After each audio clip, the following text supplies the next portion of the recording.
હું હરિદ્વાર ગયો ને, અમારો પ્રોગ્રામ હતો, આ બધા હારે જ હતા ટીમ. લાભ પાચમનો પ્રોગ્રામ 3 વર્ષ થયા.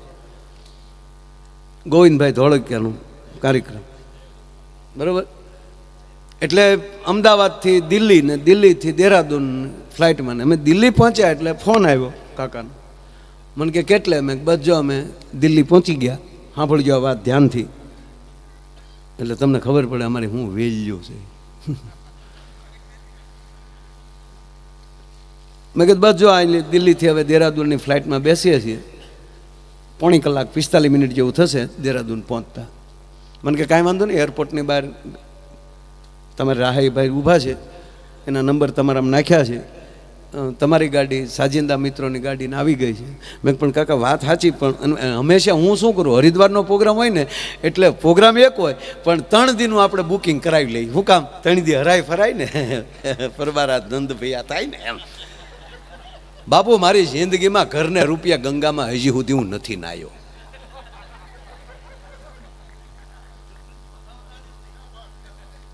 હમણાં આ વખતે હરિદ્વાર ગયો ને મેં ગંગામાં ડૂબકી મારી તો અંદરથી અવાજ આવ્યો મને કે આ વખતે ટિકિટ કોણે લીધી.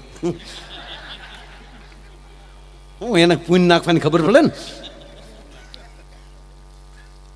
એટલે મેં કીધું 3 દી રોકાવાનું છે. એ લોકોને 10,000 માણસોને લઈને ગયેલા. નાના જેવો તેવો પ્રવાસ નહીં સાહેબ.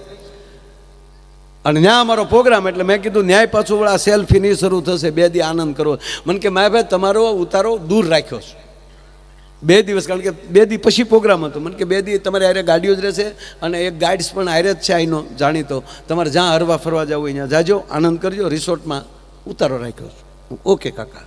ટૂંકમાં અમે પોગી ગયા, કોઈને કીધું નહોતું.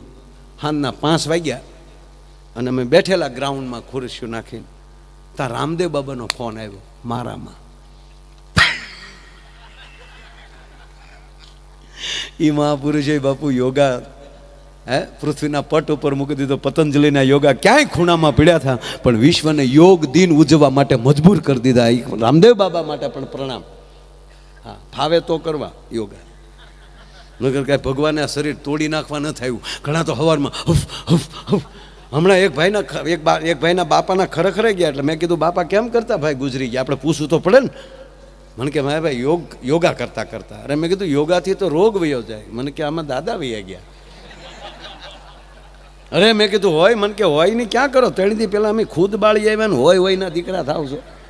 એટલે હું અમારા બાપાને અમે હતાડી દીધો ને ઢોંગ ચાલુ કર્યા છે કાંઈ.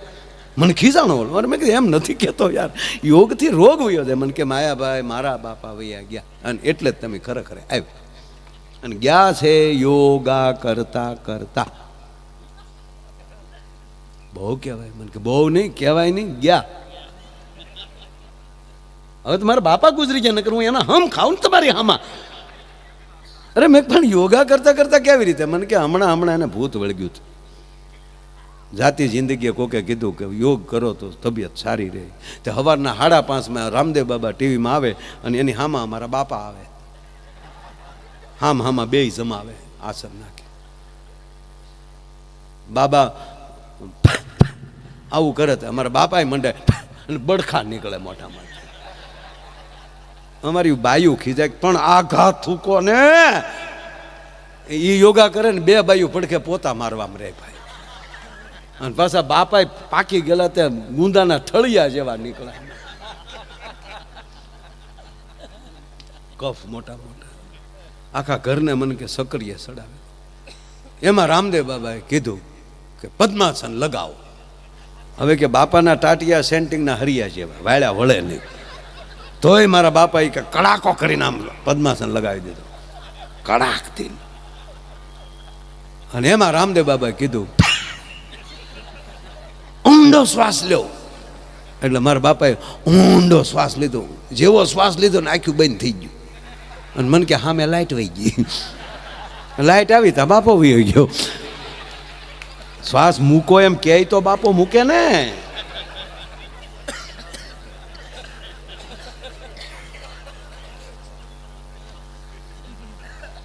એટલે રામદેવ બાબાનો ફોન આવ્યો મારા. माया भाई कैसे हो? मैं आनंद में बाबा, ओळखे आप? अरे मुझे पता चला आप हरिद्वार आए, आया हूँ बाबा. कहाँ उतरे हो? यहाँ एक रिसोर्ट है वहाँ। अरे वहाँ उतरना चाहिए। नहीं नहीं, आ जाओ पतंजलि। अरे मैं नहीं बाबा, नहीं नहीं नहीं, मैं आ रहा हूँ। મને આવીને લઈ ગયા। રાતે 9 વાગે આયુર્વેદિક વાળું કર્યા। 11 વાગ્યા સુધી જુનાગઢથી લઈને હરિદ્વાર સુધીની કુંભની વાતો કરી। 11 વાગે હોઈ ગયા। એના નિયમ પ્રમાણે 4:30 વાગે અમે જાગી ગયા। એણે જેમ વળ ખાધા મેં વળ ખાધા હામાં। એ 5:30 વાગ્યા સુધી હાલ્યો। 5:30 થી 6:30 સિવિંગ કર્યું। એ તો ઊંધ ગલોટિયા મારે। અને 6:30 થી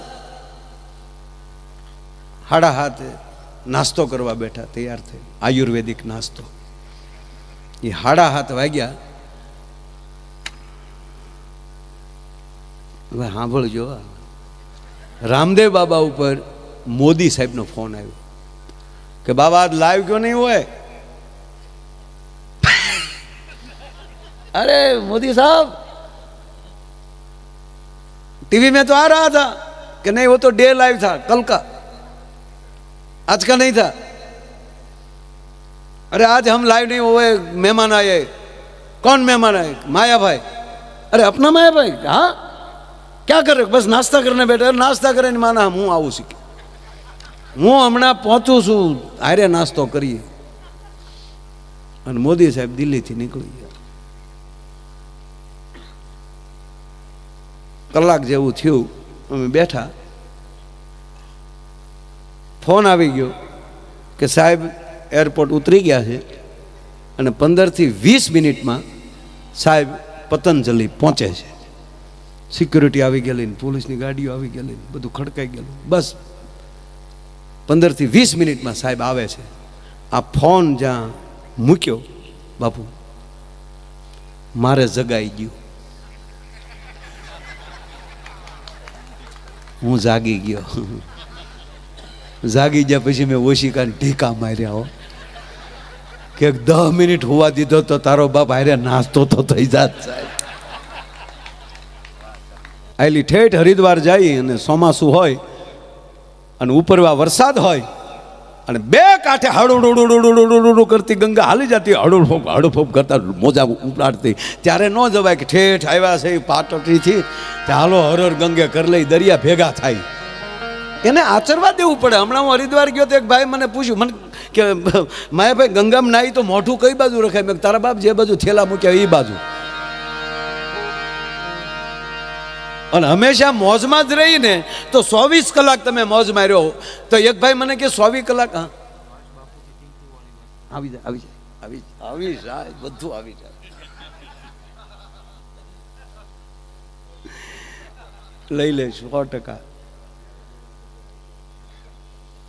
ઓ પાલુભાઈ 24 કલાક બાપુ અમે આમ જો આખી રાત હાવ એકલા અમે બેઠા હોય વાતો કરતા કરતા બાપુ, એવા આપને આજે ઘણી વાર બેઠા છે, પણ એમાંનું કોઈ રાજકીય ક્ષેત્રનું કોઈ પાત્ર હોય ને આપણી વાતો ગમતી, કિરીટસિંહ રાણા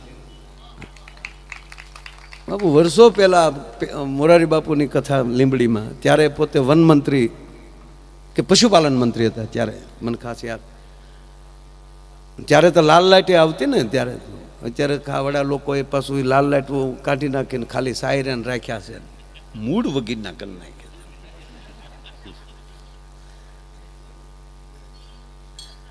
2009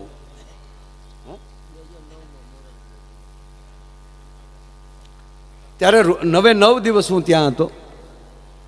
બાપુ રોજ રાતે કાર્યક્રમ 11-12 વાગ્યા સુધી જ કાર્યક્રમ ચાલતા, અને પછી 2 જણા હોટલના ગ્રાઉન્ડમાં, પછી તો 5 મિત્રો બીજા બધા હોય, અને 4-5 વાગ્યા સુધી અંદરો અંદર પ્રશ્નોત્તરી થાય। અમુક મિત્રો જે ગમે છે ને બાપુ, વીરડાની અંદર બધી હરીતું તાજી ન આવતી હોય, અમુક ડોળી જ આવતી હોય, પણ અમુક 5 હરીતું તાજી હોય ને, એ તાજી આવતી હોય ને આખા વીરડાને તાજો કરી નાખતા હોય છે। એમ અમુક વ્યક્તિ અમુક ક્ષેત્રમાં બેઠા છે ને એટલે રૂડા લાગે છે, મારો કહેવાનો અર્થ એ છે। એટલે આ વાત એ કરું છું કે આપણે 24 કલાક તમારે મોજમાં રહેવું હોય ને તો નબળા વિચાર જ નહીં કરવાના, કોકની વાતો સાંભળવી નહીં। આ ગેરંટી સાથે કહું। સપનું મોડું નહીં આવે કોઈ દી. બાકી તો અમુકના તો સપના, અમારા ભૂરિયાને કોઈ દી સપનું સારું ન આવ્યું. જાગે તો આપ તો હવે બાબા હડકાયું આવે ગયો, કાં ખૂટ્યો વાહે છો હોય. એક દી તો રોતો મારી પાસે આવ્યો. મેં કેવું શું થયું? મને કે સપનામાં મારી ઘરવાળીએ મને માર્યો બહુ. મેં પણ તારા ક્યાં લગ્ન થાય? કે પછી જ મને ખબર પડી કે આપણા લગ્ન નથી થયા ને મારી કોણ ગયું એમ.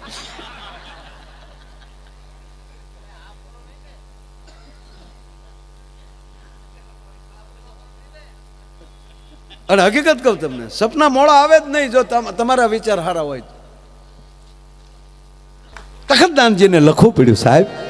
દાન અલગારી તખતદાનજી લખે છે, આ સંસાર ખોટો કે સપનું ખોટું, આમાં કાંઈ હળવું જે નહીં રે, પણ અલગારી કે એ અલગારી કે ગાળવું થઈને ગાળખ્યું ખોવું રે, જીઓ જીઓ મોજ મારેવું, મોજ મારેવું, મોજ મારેવું રે. અને મોજ તો જ આવશે તમારી પોતાની હોવી જોઈએ મોજ.